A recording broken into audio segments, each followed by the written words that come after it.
Outro assunto que tem deixado os internautas bastante ouriçados, essa questão aí de Trump versus Maduro.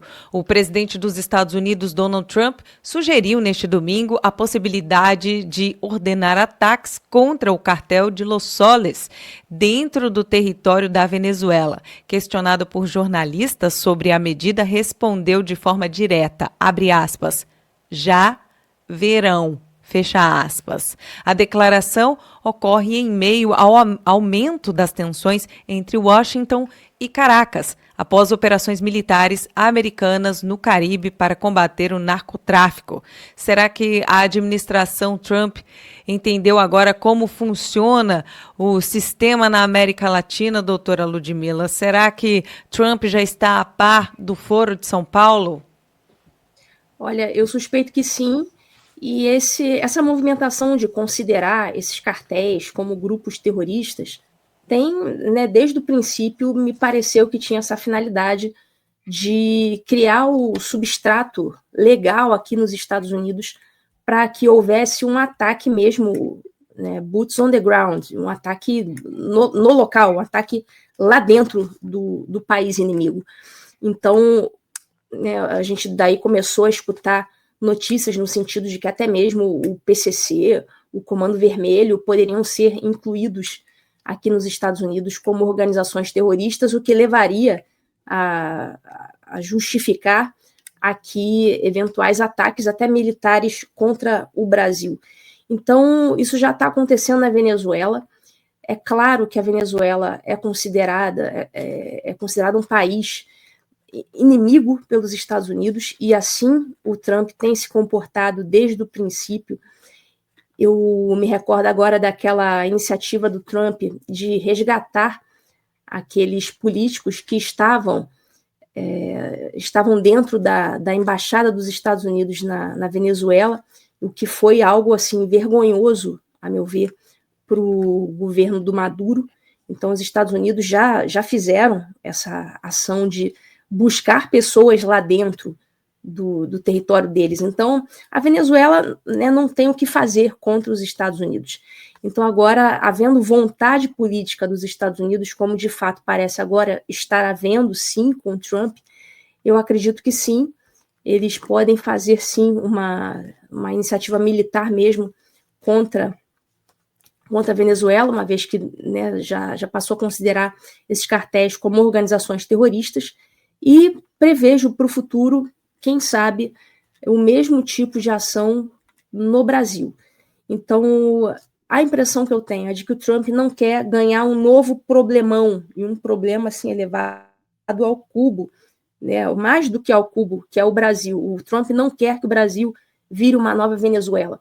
Então, desde o princípio, eu tive essa impressão, eles vão barbarizar com os inimigos dos Estados Unidos, os inimigos dos brasileiros, como, por exemplo, Alexandre de Moraes, que já está sendo barbarizado, já recebeu uma Magnitsky, e em relação a todo o resto, eu acho que eles vão repetir tudo que eles estão fazendo na Venezuela, de forma a não permitir que aconteça com o Brasil o que já aconteceu com a Venezuela. Então, você vê que você derrubar um regime como o do Maduro é muito mais difícil do que você impedir que ele comece. Então, no Brasil, a meu ver, já começou desde 2019.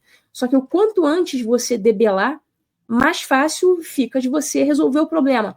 Então, realmente, eu não acredito que os Estados Unidos vão deixar barato, vão deixar correr solto o que está acontecendo no Brasil, não.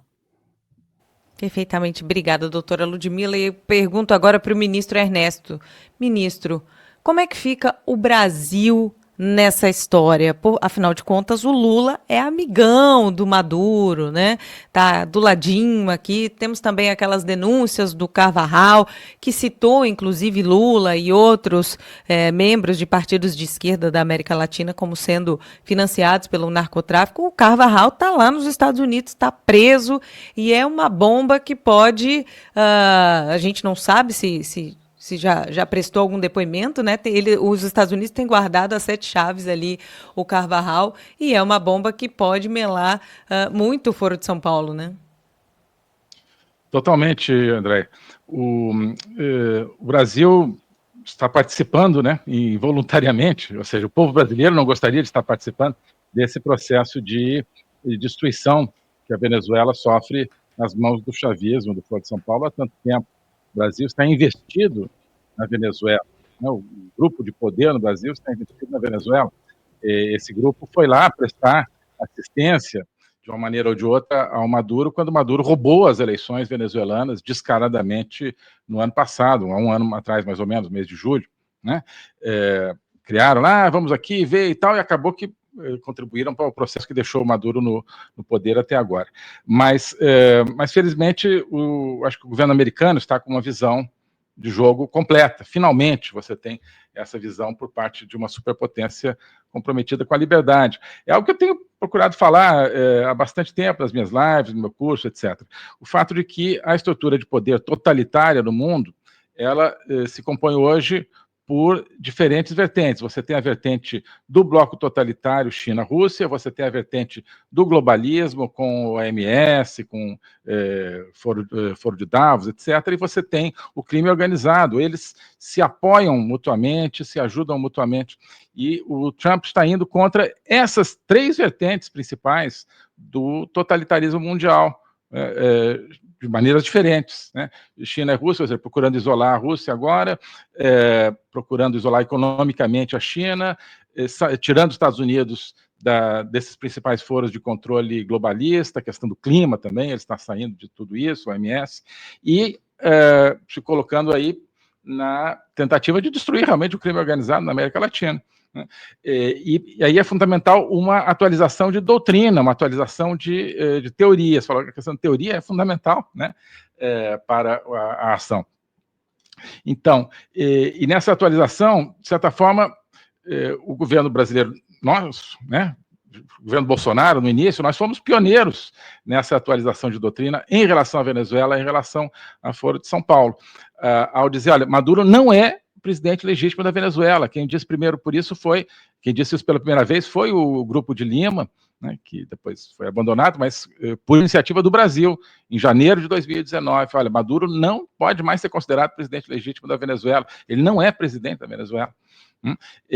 Reconhecemos, né, uma oposição e tal, e dissemos, e o Brasil disse, através de uma nota lá, Itamaraty, que, olha, Maduro é representante de uma organização criminosa. Nós falamos isso, nós fomos os primeiros a falar isso. Né? E agora você tem os Estados Unidos reconhecendo essas duas coisas. Então, o que acontece? Né? Se você concebe essa ação como uma ação contra um governo, por mais que seja autoritário, você tem, claro, certos limites. É um país soberano e tal. Agora, você tem portanto, uma proteção, uma blindagem de tiranias com base nesse conceito de soberania. Né? Agora, não, isso aqui não é mais soberania, isso aqui é uma associação criminosa. A associação criminosa não é titular de nenhuma soberania. Né? Então, se um grupo criminoso invade uma casa, depois ele vai se proteger. Não, o direito de propriedade é sagrado. Não, se você invadiu essa casa. Né? Isso é o que está acontecendo lá. E, então, isso abre realmente a possibilidade dos Estados Unidos combaterem o crime organizado na América Latina, combaterem o Foro de São Paulo. E se eles começarem realmente a puxar o novelo, vai vir, obviamente, muita coisa. Porque esse novelo está sendo construído desde 1990, no âmbito do Foro de São Paulo. Essa coligação completa entre o crime organizado nas suas várias vertentes e os regimes políticos na região, não só na Venezuela. Eu lembro sempre muito, na ordem executiva do Trump, do primeiro dia de governo agora, em janeiro último, ele disse, olha, eu vou combater os cartéis, e esses cartéis, eles têm como característica, uma das características principais, o fato de estarem infiltrados na política dos países que os albergam. Né? Então, tem uma consequência política direta. Aí tem que ver com o Brasil. Certo? Quem não deve, não teme. Eu acho que eles têm muito a temer. Tá certo? Obrigada, ministro. Deixa um abraço aqui para Cristina Iben, que deixou uma contribuição aqui para a gente no Superchat. Muito obrigada, Cristina. Seguindo aqui, eu quero chamar agora o professor Pisolato. E o professor, não vem eu de novo, professor, contar uma intimidade para o senhor. Sabe que eu sonho todos os dias, professor, em acordar com a notícia. Trump prendeu Maduro. E aí eu fico me perguntando, né, se meu sonho não poderia ser atrapalhado pela ousadia de Lula, que foi até o Peru, né, mandou a Força Aérea Brasileira ir lá buscar a ex-primeira-dama condenada por corrupção. Eu fico me perguntando se Lula teria a ousadia, a audácia de também resgatar Maduro e levar para o Brasil. Olha, André, vindo da esquerda tudo é possível, porque a inversão moral é uma prática comum, né? Eles falam ao mesmo tempo de soberania e violam soberania. E vão lá segurar a plaquinha na Argentina, Cristina Libre, né? E aí não consideram nenhum tipo de violação de soberania. Mas isso é normal. O comando do Hospício Brasil é normal, esse tipo de coisa. Eu lembro que lá no finalzinho dos anos 90, começo dos anos 2000, tinha um certo jornalista e professor de filosofia chamado Olavo de Carvalho, que ele começou a denunciar a existência de uma organização política criminosa associada ao narcoterrorismo, que era o Foro de São Paulo. Na época ele foi tratado como teórico de conspiração. Lembro também que quando da inauguração, do lançamento do Foro de São Paulo, lá em 1990, por Fidel Castro, um revolucionário sanguinário, e Lula, foi lido um documento, né, uma carta de um tal de Manuel Mário Landa, que, se não me engano, foi o fundador das Forças Armadas Revolucionárias da Colômbia, que era um grupo terrorista armado que pretendia implantar, através do narcotráfico, implantar um narco-estado, controlar o Estado marxista através do terrorismo e do tráfico de drogas.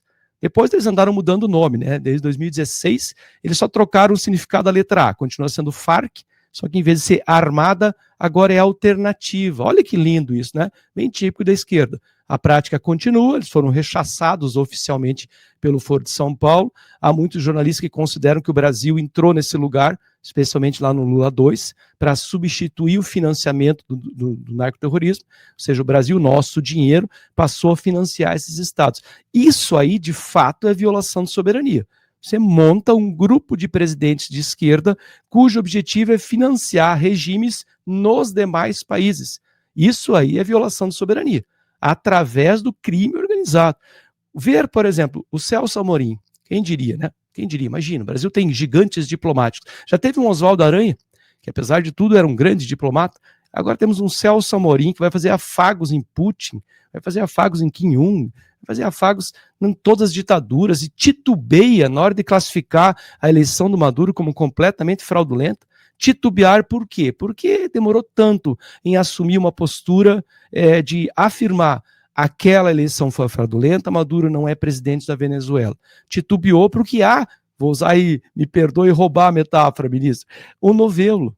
O Brasil está conectado, existe uma teia nesse novelo. O Brasil está conectado historicamente, desde pelo menos a fundação do Foro de São Paulo, que é 1990. Teve o interregno na época do presidente Bolsonaro, mas agora, aparentemente, volta, talvez não com força total, temeroso do que possa haver, das reações, mas a gente vê que, se dependesse do presidente Lula, talvez não tivesse ninguém segura a mão, ninguém larga a mão de ninguém da corrupção.